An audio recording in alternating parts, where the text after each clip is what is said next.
Di balik dinding Keraton Kasunanan Surakarta, ada ritual kuno yang rutin setiap tahun dihadirkan. Sebuah prosesi yang bukan hanya tanda syukur, tetapi juga pengingat akan hubungan manusia dengan dirinya sendiri, dengan sesama, bumi, dan dengan Sang Pencipta. Hari itu, Senin 20 Oktober 2025. Matahari baru menghangat di langit Surakarta dan Keraton Surakarta Hadiningrat bersiap menjalankan salah satu hajat dalam teragung dalam tradisinya. Ritual itu bernama Mahisa Lawung. Ritual Mahisa Lawung ini telah hidup selama ratusan tahun, diwariskan sejak masa Mataram Islam. Bahkan dipercaya berakar hingga Majapahit dan lebih tua lagi pada tradisi Hindu Jawa. Di permukaan, Mahisa Lawung terlihat sebagai upacara penanaman kepala kerbau. Tapi sesungguhnya, inilah panggilan budaya tentang keseimbangan, ketundukan manusia atas alam, dan usaha membersihkan sisi gelap dalam diri.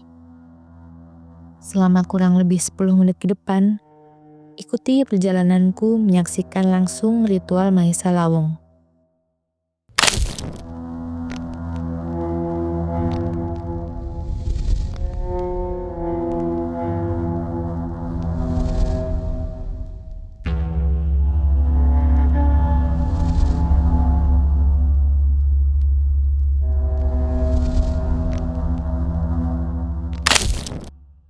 Pagi itu, halaman keraton mulai ramai oleh para abdi dalam. Dari kejauhan, tampak iring-iringan berjalan perlahan menuju Sitinggil Utara, tempat sakral di dalam kompleks Keraton Surakarta. Di sanalah prosesi dimulai. Rombongan berjalan berbaris rapi, di depan ada pembawa ubarampe dan dupa, di belakang 4 pria memikul sesuatu yang ditutup kain putih. Benda itu adalah pusat dari ritual hari ini, yakni kepala kerbau jantan. Bukan kerbau sembarangan, ia dipilih dengan syarat khusus, yakni belum pernah digunakan membajak sawah, belum pernah kawin, dan masih perjaka. Dalam tradisi Jawa, itu melambangkan kesucian niat, beningnya awal, dan ketulusan permohonan. Di Sitinggil, rombongan berhenti. Semua duduk bersila. Kain putih yang menutupi kepala kerbau tetap tertutup rapat, lalu doa dipanjatkan.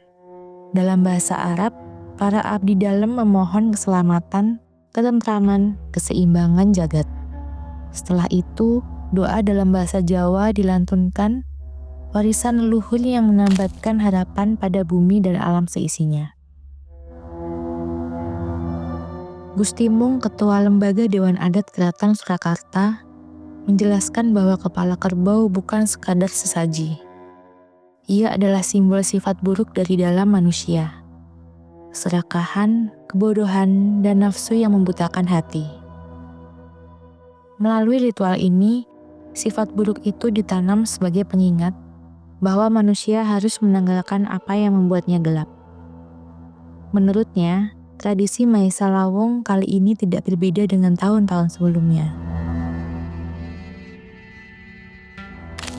Tanaman kepala kerbau itu adalah bentuk dari satu filosofi yang di dalam manusia itu kan yang paling utama itu adalah kejelekan. Nah, itu yang utama bagi manusia, yang pertama untuk menampakkan kehidupan di dunia itu harus menanggalkan kejelekan itu. Jadi itu yang dilambangkan atau digambarkan dalam penanaman kepala kerbau itu, yang dimana juga kebodohan, juga kejelekan, semua itu inikan di situ. Cuma memang Sinuhun sendiri memang tadi melakukan pagi hari. Pemerhati sejarah Kota Solo, KRMAP, L. Nuki Mahendranata Adiningrat mengatakan, Maisa Lawung adalah tradisi yang digelar setiap tahun, di mana tradisi ini sudah berjalan sejak awal berdirinya Mataram Islam atau bahkan sudah ada jauh sebelumnya.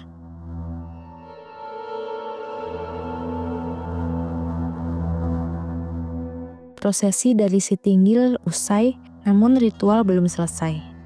Perjalanan berikutnya membawa rombongan keluar dari keraton menuju sebuah hutan berjarak beberapa kilometer di utara Surakarta. Rombongan bergerak meninggalkan keraton dan menuju Gondangrejo Karanganyar. Hingga akhirnya pepohonan jati yang rapat menyapa di kejauhan. Di sanalah bagian inti dari upacara Maisa Lawung akan berlangsung.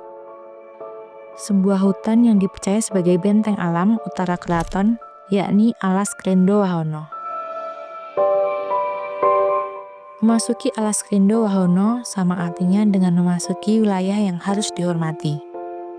Sebab alam tidak hanya dihuni manusia. Beberapa warga percaya hutan ini dijaga oleh sosok-sosok leluhur dan makhluk gaib. Namun bagi para sesepuh keraton, pesan utamanya bukan pada tak terlihatnya, tetapi pada rasa sadar bahwa manusia hanyalah tamu di muka bumi. Iring-iringan berhenti di sebuah tanah lapang kecil. Di titik itulah semua ubah rampe diletakkan. Abdi dalam lalu menyiapkan dupa, kembang setaman, kendi berisi air, makanan sesaji, serta kain putih yang menutupi kepala kerbau. Di sekelilingnya, orang-orang berdiri melingkar. Doa kembali dibacakan, bahasa Arab mengalun, lalu disusul tembang dan doa Jawa yang diwariskan turun-temurun. Pada serat-serat kuno, nama ritual ini terhubung dengan Raja Weda, tradisi pra-Islam era Majapahit. Dan lebih jauh lagi, ia memiliki akar dari keyakinan agraris Nusantara bahwa alam bukan benda mati, melainkan saudara tak bersuara yang harus diajak bekerja sama. Disinilah letak keseimbangan yang diperjuangkan ritual Maisa Lawung. Islam memberi jalan doa, Jawa memberi laku, alam memberikan ruang.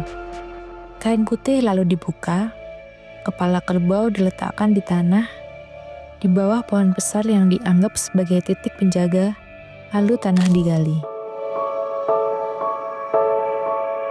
Dalam filosofi Jawa, kerbau melambangkan nafsu angkara dalam diri manusia, yakni seperti sifat rakus, tamak, keras kepala, dan haus kekuasaan.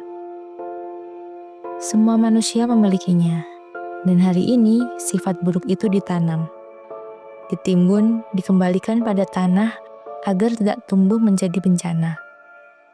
Tanah kemudian ditutup perlahan. Ubah rampai sesaji ditata, lalu kendi air disiramkan di atas gundukan. Abdi dalam menunduk dalam-dalam seolah berbicara kepada bumi. Inilah inti Maisa Lawung. Manusia memohon keselamatan bukan dengan meminta dunia berubah, tetapi dengan berjanji untuk mengubah diri sendiri.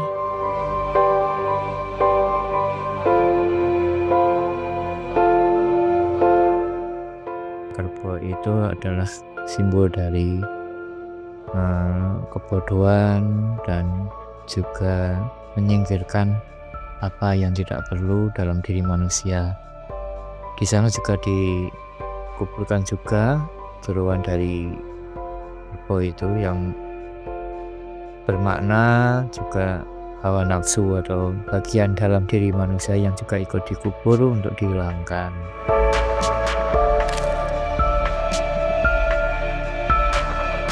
Prosesi telah usai. Rombongan abdi dalam mulai bersiap meninggalkan tempat. Lantas, mengapa ya ritual ini dilakukan jauh dari keraton Surakarta? Hutan Krendo Wahono di Gondangrejo Karanganyar memiliki tempat khusus dalam kosmologi keraton Surakarta. Ia dianggap sebagai pengayoman, penjaga arah utara, tempat energi dunia kasat mata dan tak kasat mata bertemu.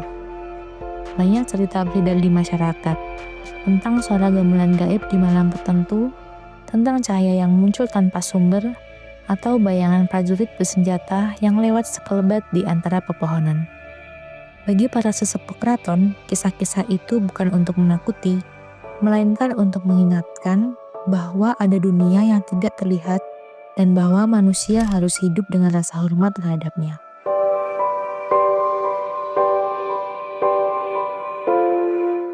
Tradisi Maisa Lawung mula digagas oleh Sri Susuhunan Pakubuwono II di awal abad ke-18. Saat itu, kerajaan baru saja melewati masa gejolak politik dan raja berikhtiar menata kembali keseimbangan batin negara. Melalui ritual ini, beliau menegaskan bahwa raja bukan hanya pemimpin politik, tetapi juga penjaga harmoni antara manusia dan alam. Ritual Maisa Lawung kemudian menjadi hajat dalam upacara resmi keraton yang diadakan setahun sekali. Meski dunia telah berubah, maknanya tetap sama, bahwa kekuasaan tanpa kebeningan batin hanya akan melahirkan kehancuran. Di tengah dunia modern yang serba cepat, tradisi seperti Maisa Lawung mengajak kita berhenti sejenak untuk menatap ke dalam diri, mengingat bahwa segala kemajuan akan kehilangan maknanya bila manusia lupa pada akar budayanya sendiri. Ritual Maisa Lawung bukan sekedar kisah lama. Ia adalah cermin bagi manusia masa kini untuk tahu cara bersyukur dan menghargai alam di tengah kebisingan zaman.